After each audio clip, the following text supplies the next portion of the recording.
सुप्रभात छात्रों, आज हम उपन्यास का स्वरूप, तत्व और प्रकार के बारे में चर्चा करेंगे। तो उपन्यास, कहानी और एकांकी, इन तीनों विधाओं का हमें अध्ययन करना है। तो उपन्यास के बारे में आज हम चर्चा करेंगे। उपन्यास जो शब्द है उप और न्यास से मिलकर बना हुआ है।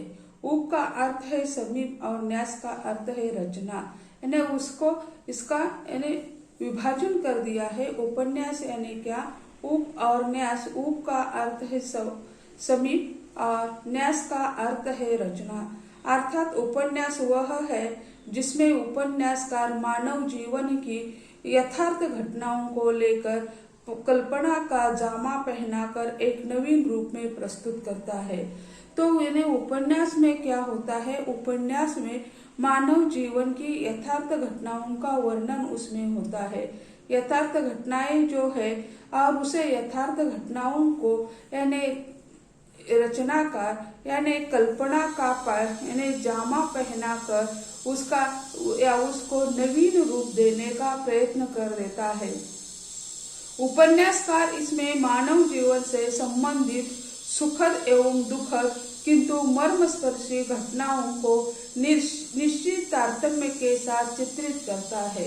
यानी उपन्यासकार इसमें मानव जीवन के सुख तथा दुख इसका मर्मस्पर्शी वर्णन कर देता है। इसमें जो घटना जो होती है वो उसमें सजीवता लाने का कार्य उपन्यासकार कर देता है। वस्तुतः उपन्यास साधारण के लिए लिखा जाता है। उपन्यास जो है साधारण जनता के लिए लिखा जाता है। उसकी भाषा सरल एवं स्पष्ट होनी चाहिए।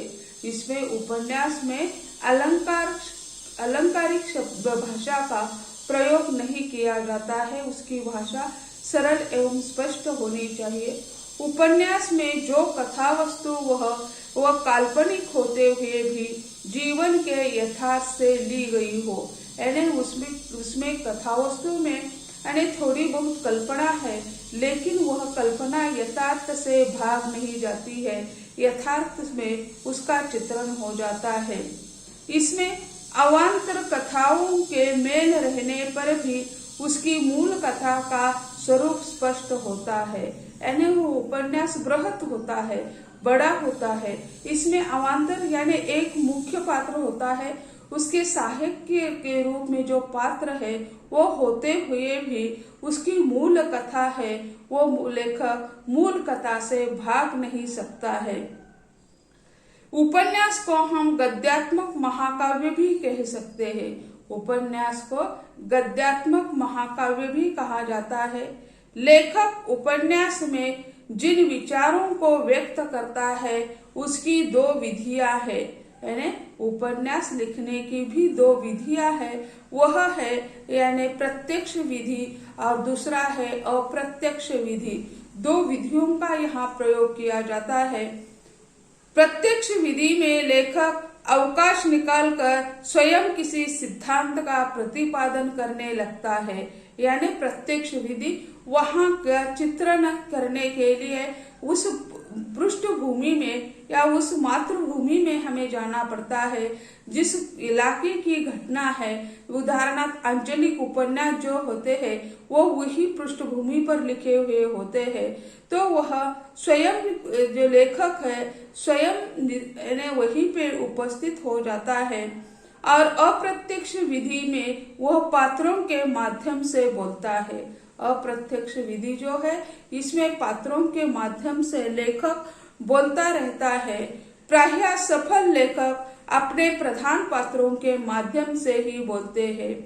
कला की दृष्टि से यही विधि उत्तम है, क्योंकि उपन्यासकार को साक्षात उपदेष्टा बनने से बचना चाहिए। जीवन की विविधता का चित्रण करने में उपन्यासकार को जितनी ही प्रखर अनुभूति होगी उतनी ही सफलता मिलेगी। यानी जैसे हम देखते हैं सहानुभूति जिसे होती है वह साहित्य यानी बहुत निखरता रहता है। तो प्रत्यक्ष विधि में यह हमें दिखाई देता है, अप्रत्यक्ष विधि में यह प्रखरता हमें दिखाई नहीं देती है। सहानुभूति की अप्रत्यक्ष विधि में हम कामना नहीं कर सकते हैं, प्रत्यक्ष विधि में ये हो सकता है। तो उपन्यास के जो तत्व है, तो उपन्यास के तत्व यानी आज हिंदी उपन्यास की रूप रचना पाश्चात्य उपन्यास शिल्प से प्रभावित है। अतः उपन्यास के तत्वों का विवेचन पाश्चात्य उपन्यास शास्त्र के अनुसार होना चाहिए, क्योंकि उपन्यास का विकास जो हो गया है पाश्चात्य उपन्यासों के धरती पर हो चुका है। भारत में महाकाव्य था, हिंदुस्तान में महाकाव्य नाटक था, लेकिन यह उपन्यास विधा जो है उसका प्रारंभ हम देखते हैं तो पाश्चात्य साहित्य के छाया से ही उसका विकास हो चुका है। पाश्चात्य कथा शास्त्र में उपन्यास के 6 तत्व माने गए हैं: कथा वस्तु, पात्र तथा चरित्र चित्रण, कथोपकथन, देशकाल वातावरण, भाषा शैली और उद्देश्य। तो इसमें सबसे पहले जो है वह कथा वस्तु है। उपन्यास में कथा वस्तु का सर्वाधिक महत्व होता है। पहला तत्व है प्रारंभ नहीं, मध्य नहीं, अंत के बारे में पूछो ही नहीं, ऐसा जैसे कहा जाता है उसी तरह उपन्यास का पहला तत्व जो है वह है कथा वस्तु, और कथा वस्तु महत्वपूर्ण तत्व माना जाता है। जो तत्व रीढ़ की हड्डी के समान सारी घटनाओं को गतिशील बनाता है। जैसे हम मानते हैं अपने शरीर में अनेक अवयव है, लेकिन रीढ़ की हड्डी जो है मनुष्य को मनुष्य कहने के लिए बाध्य कर देता है, क्योंकि मनुष्य चतुष्पदी नहीं है, द्विपदी है। वह 2 पांव पर चलता है, लेकिन उसे 2 पांव पर चलने के लिए साहित्य करने वाली रीढ़ की हड्डी जो है वह महत्वपूर्ण है। उसी तरह कथा वस्तु जो है उपन्यास की रीढ़ की हड्डी माना जाता है। उपन्यास की कथा वस्तु में कार्य कारण संबंध प्रमुख होता है और आगे की घटनाओं का कोई न कोई उचित कारण दे दिया जाता है। उपन्यास का विषय एक सामान्य घटना से लेकर राज्य क्रांति तक हो सकता है। यानी उपन्यास का विषय जो है कोई भी हो सकता है, राज्य घटना हो या सामान्य राज्य क्रांति हो या सामान्य कोई विषय हो, इसे विषय के लिए कोई बंधन नहीं है। तथा एक पशु से लेकर कोई महामानव तक उसका नायक भी हो सकता है, किंतु बिना मौलिकता के उपन्यास की सफलता और महानता स्वीकार नहीं की जा सकती है।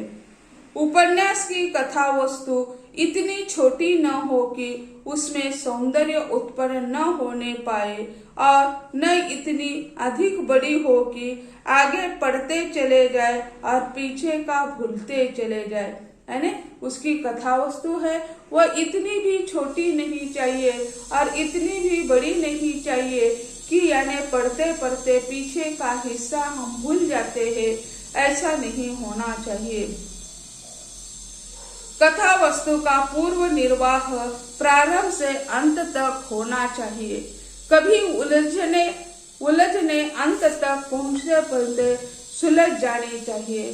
कथा वस्तु ऐतिहासिक हो या काल्पनिक, किंतु लेखक को न्यूनाधिक में अधिक कल्पना का आश्रय लेकर उसे सहायता बनानी चाहिए। कथा वस्तु जीवन से संबंध किसी भी प्रकार की हो सकती है। कथा वस्तु जीवन से संबंधित किसी भी प्रकार की हो सकती है, चाहे वह राजनीति हो या धार्मिक, साहित्यिक हो या सांस्कृतिक, ऐतिहासिक हो या पौराणिक, रोमांटिक हो या जासूसी। यानी हिंदी साहित्य में हम देखते हैं पहले यानी जैसे हिंदी साहित्य में उपन्यास का प्रादुर्भाव हो गया, उसी समय अय्यासी, जासूसी और तिलस्मी उपन्यासों की चलती थी और उसके बाद यानी अय्यासी, तिलस्मी और जासूसी उपन्यासों के बाद यानी क्या हो गया कि ऐसे राजनीतिक या सामाजिक अलग अलग प्रकार के ऐतिहासिक उपन्यास लिखे गए। लेकिन जैसे हम देखते हैं कि चंद्रकांता यह उपन्यास जो है, चंद्रकांता उपन्यास पढ़ने के लिए लोगों ने हिंदी सीखी ऐसा कहा जाता है। इतना महत्वपूर्ण उसी समय का यह चंद्रकांता उपन्यास माना जाता है। उत्तम कथावस्तु में संगठन, अनुपात, घटनाओं का सहज विकास, रोचकता, गति, स्वाभाविकता, मौलिकता तथा सत्यता के गुण विद्यमान रहते हैं। उपन्यास की कथावस्तु में मानव जीवन की परिस्थितियों एवं उसकी समस्याओं का ऐसा चित्रण होना चाहिए जो बिल्कुल सत्य हो और यथार्थ होते हुए भी रोचक हो। समाज के आदर्श चरित्रों के माध्यम से उपन्यास में प्रकट होते हैं। जीवन के उत्थान पतन का मनोवैज्ञानिक चित्र उपन्यास की कथा वस्तु में होता है। उपन्यास में चित्रित घटनाएं सीमित रूप में प्रस्तुत की जानी चाहिए। सभी घटनाओं में एक श्रृंखला होनी चाहिए जिससे वे समन्वित रूप में एक प्रतीत होती है, यानी उसके जो घटनाएं जो है एक के बाद दूसरी घटना एक श्रृंखलाबद्ध होना चाहिए। इसमें असंबंध नहीं होना चाहिए। श्रृंखला से हम निकल जाते हैं तो पढ़ने में रोचकता आ जाती है। सामान्यतः उपन्यास की कथा वस्तु प्रत्यक्ष प्रणाली या आत्मकथात्मक प्रणाली अथवा पत्र प्रणाली के माध्यम से प्रस्तुत की जाती है। यानी उपन्यास जो लिखे जाते हैं वह किस प्रकार प्रत्यक्ष प्रणाली के रूप में या आत्मकथात्मक रूप में और पत्रात्मक शैली में, यानी ये उपन्यास लिखने की ये शैलियां है, प्रत्यक्ष शैली, आत्मकथात्मक शैली और दूसरी जो है पत्रात्मक शैली। ऐसे तीन प्रकार से उपन्यास लिखे जाते हैं। तो यानी उनकी तीन शैलियां है। दो उपन्यास लिखने की दो पद्धतियां है, प्रत्यक्ष प्रणाली और अप्रत्यक्ष प्रणाली। यह महत्वपूर्ण बातें उसमें हमें कथा वस्तु में दिखाई देती है। तो उसकी उपन्यास लिखने की प्रणाली जो है प्रत्यक्ष और अप्रत्यक्ष, और इसके साथ साथ उसकी शैलियां जो है प्रत्यक्ष शैली, आत्मकथात्मक शैली और जैसे हम देखते हैं पत्रात्मक शैली, उसकी शैलियां अपनाई जाती है। दूसरा जो तत्व है वह पात्र तथा चरित्र चित्रण। दूसरा तत्व जो है वह पात्र तथा चरित्र चित्रण। उपन्यास में चित्रित घटनाएं जिनसे संबंधित होती है या जिनको लेकर उन घटनाओं का घटित होना दिखाया जाता है वे पात्र कहलाए जाते हैं। यानी जो कथा वस्तु है जिसके माध्यम से वह चलाई जाती है उसे यानी पात्र कहते हैं। पात्रों के बिना कथानक नहीं चलता। उपन्यास का विषय मनुष्य जीवन संबंधी होने के कारण पात्रों का चयन समाज के सभी वर्गों से किया जा सकता है। विविध प्रकृति और प्रवृत्ति के पात्र उपन्यास में होते हैं। समाज में कोई भी दो प्राणी एक जैसे नहीं होते, हर एक में कुछ न कुछ भिन्नता होती ही रहती है। चरित्र चित्रण में इस भिन्नता को स्पष्ट करना उपन्यासकार का कर्तव्य माना जाता है। इस संदर्भ में प्रेमचंद कहते हैं, किन्हीं भी दो आदमियों की सूरतें नहीं मिलती, उसी भांति आदमियों के चरित्र भी नहीं मिलते। जैसे सब आदमियों के हाथ, पांव, आंख, कान, नाक, मुंह होते हैं, पर इतनी समानता पर भी जिस तरह उसमें विभिन्नता मौजूद रहती है, उसी भांति सब आदमियों के चरित्र में भी बहुत कुछ समानता होते हुए भी कुछ विभिन्नताएं होती है। वही समानता और विभिन्नता दिखाना उपन्यास का मुख्य कर्तव्य होता है। यानी जैसे हिंदी साहित्य के उपन्यास सम्राट माने जाते हैं, प्रेमचंद जी ने पात्रों के बारे में कहा है। दो आदमी है लेकिन एक जैसे दिखाई देते, लेकिन वे एक जैसे नहीं होते हैं। उसमें जो भिन्नता होती है वह भिन्नता दिखाना उपन्यासकार का प्रमुख कार्य होता है। यानी हर एक आदमी के कान, नाक, आंख, हाथ, पैर सब कुछ होते हैं, लेकिन एक दूसरे से भिन्न होते हैं। तो ऐसे इन भिन्नता को दिखाना उपन्यासकार का कार्य माना जाता है।